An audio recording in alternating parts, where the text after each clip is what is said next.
Guys welcome to my new vlog. तो आज के আমি যাবো একটা ছোট্ট মোটো রিলস বানাইতে বললা বিলোনিয়া স্টেশনের মধ্যে। তো তার লেগে তোমরা যেটা শেয়ার করবো ভিডিওটা। তো চলো ফুল ভিডিও দেখতে স্কিপ করে না। তো আমি আয়া পড়ছি স্টেশনের মধ্যে আয়ার পর দেখো কি সুন্দর লাগছে। স্টেশনটা পুরো খালি আসলো, মোটামুটি কয়েকজন মানুষ ছিল, বেশি না 15-20 জন আসলো। কোথায় গেলে এত ভিড় আসলো না, কারণ এখন রেলের টাইমে না বোধহয় কয়টা বাজলো টাইমটা আই থিঙ্ক মনে নাই। আমরা 3 জন গেছিলাম ইয়ানে। তারপর আমি করতেছিলাম আমার সিনেমেটিক রিলস নিয়ে যে শুরুতে করতেছিলাম। তারপরে দেখো এমনি হাঁটতে আসলাম সিনেমেটিক রিলসের লেগা, দেখো কত নাটক করতেছিলাম। তারপর আমরা গেছি এখান থেকে রিলস বানাই সেটা একটা ফুলের দোকানে, কারণ সৈতে আজকে আমরা ফুল কিনে দেবো।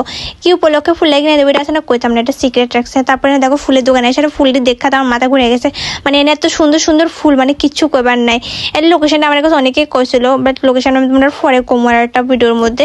তারপর দেখো এনে ফুলটা কি সুন্দর, মানে ফুল আমি ফুলে দেখা সেটা না গেন্দারি কথা করছিলাম। হ্যাঁ কইছে তাড়াতাড়ি খুচরা টাকা নিয়ে গাড়ি তুলতাম। তারপরে ফুলে নিয়ে সেটা একটু নাটক করে রিল স্টেজ বানিয়ে এনেছিলাম। তারপর আমার সাথে ফুটোতে ফুল অনেক ভালো লাগে এই লাগা। তারপরে একটা দোকানে যাই সেটা বিরিয়ানি খেয়েছিলাম শুকর দিয়া। আসলে আমার কাছে শুকর মাংস খেতে ভালো লাগে, পোলট্রি মাংস ওটা খাই না। মাঝের মধ্যে আমি শুকরটা পোলট্রিটা খাই। তারপর শুকর মাংস খুব টেস্টি লাগে। তারপর মাংস বিরিয়ানি টিরিয়ানি খাই। তারপর হজমের লেগার খাই আলেছে একটা কোল্ড ড্রিঙ্কস। তো এনে দেখো কোল্ড ড্রিঙ্কসটা খাই আনিছি। তারপরে বাড়ি লাগে নিয়ে নিয়েছি চপ। আমার বাড়ির 3 জন আছে, 3 জনের লাগে চপটা নিয়ে নিয়েছি। তারপরে দেখো একটা বোন আমার ঢাকডোল বাজারে শোনাতেছিল, কারণ আমি এমনি ঢাক বাজাচ্ছিলাম, আমি করতাম আমার ভিডিও করতেছে বাজার। দেখো এটা বাজাতেছিল।